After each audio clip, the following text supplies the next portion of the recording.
ఎందుకంటే మీరు ప్రశాంతంగా ఉంటే చాలు, అనవసరంగా ఏదో ఊహించుకొని ఇలా ఇబ్బందులు పాడైపోయిన ఎవరో నమ్ముకొని అని ముందనుకుంటారు. కానీ అవి తీరిపోయిన తర్వాత అదంతా మర్చిపోతారు. మర్చిపోయి మళ్ళీ లగ్జరీ కోసం కొద్దిగా గొప్ప అవకాశం వస్తే తప్పుడు అడుగులు మొదలు పెడతారు. తప్పుడు అడుగులు వేయటం అంటే అవకాశం వస్తే కొందరిలాగా అన్యాయంగా సంపాదించడం. కాబట్టి అలాంటి అన్యాయం ఏమీ చేయకుండా నాకు మంచి బుద్ధితో ఉంటాను, దైవాన్ని నమ్ముతాను. ఆ దైవానికి సంబంధించిన కార్యక్రమాలు లైఫ్లో వదలకుండా చేసుకుంటూ ఉంటాను. నా జీవితం ప్రశాంతంగా, ఆనందంగా, ఆరోగ్యంగా ఉంటే చాలు. అలానే ఉండడానికి తినడానికి అన్నట్టుగా ఆ మినిమంగా నాకు వస్తే చాలు. చాలా ఎక్కువ వచ్చిందంతా అందులో నుంచే నేను అలా దైవ కార్యక్రమాలకి అర్హత ఉన్న వాళ్ళకి దానం చేయటం లాంటివి కూడా నా లైఫ్లో చేస్తాను అనేది ఎప్పుడైతే మీరు భగవంతుడితో చెప్పుకుంటారో అప్పుడు అనుగ్రహిస్తారు.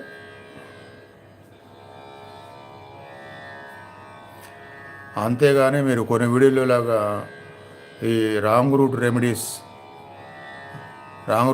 ఇదిగో ఈ మంత్రం, ఈ స్విచ్ వర్డ్, ఈ వస్తువు, దీన్ని అలా పెడితే, దాన్ని అలా పెడితే, దాన్ని జేబులో వేసుకుంటే, దాన్ని పూజ గదిలో పెడితే తెల్లారేపాటికి మీకు 5 కోట్లు వస్తాయి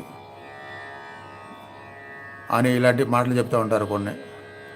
దానివల్ల మీరు అనవసరమైన మీ మనోదౌర్బల్యాన్ని బయటపెట్టుకుంటారు.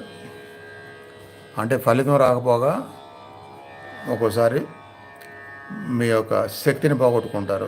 సరైన విధంగా ప్రయత్నాలు చేయాల్సినవి చేయకుండా అలాంటి వాటి వల్ల సరైన ప్రయత్నాల నుంచి దూరం అవుతారు.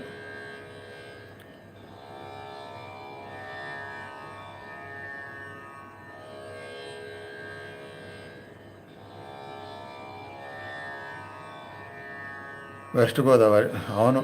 జనరల్గా ఆంధ్ర ముస్లిమ్సే కొంచెం కలగలుపుగా ఉంటారు, అన్ని మతాలతో చక్కగానే మాట్లాడుతూ.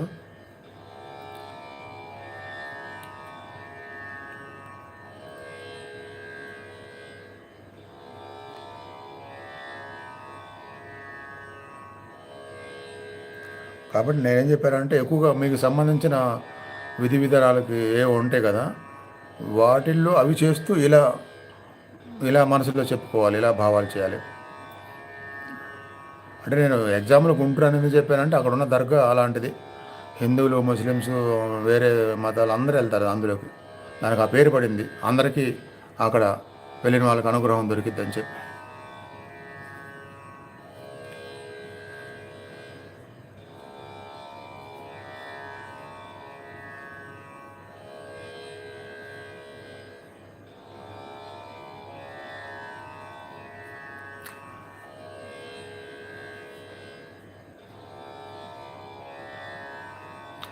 అంటే ఈ లైవ్లో చేసేది రోజు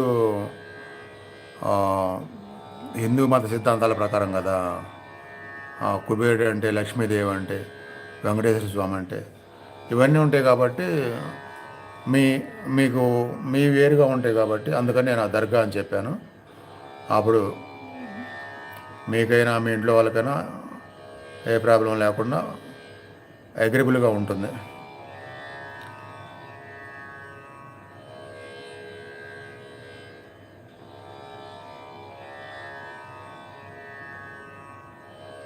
ఎస్ అదే నేను చెప్పా కదా, మస్తాన్ అని చెప్పి, మస్తాన్ బాబా దర్గా ఇన్ గుంటూరు. చాలామంది వెళ్తారు ఎవరన్నా చెప్పగా, కానీ వెళ్ళి ఏం చేయాలి, ఎలా ప్రార్థించాలి, ఎలా కోరికలు కోరాలి, ఎలా భావం ఉండాలి, ఎలా సంకల్పం ఉండాలి టోటల్ లైఫ్కి సంబంధించి అనేది తెలియదు. కాబట్టి ఇలా తెలుసుకున్న తర్వాత అలా చేస్తే తప్పకుండా ఫలితం వస్తుంది.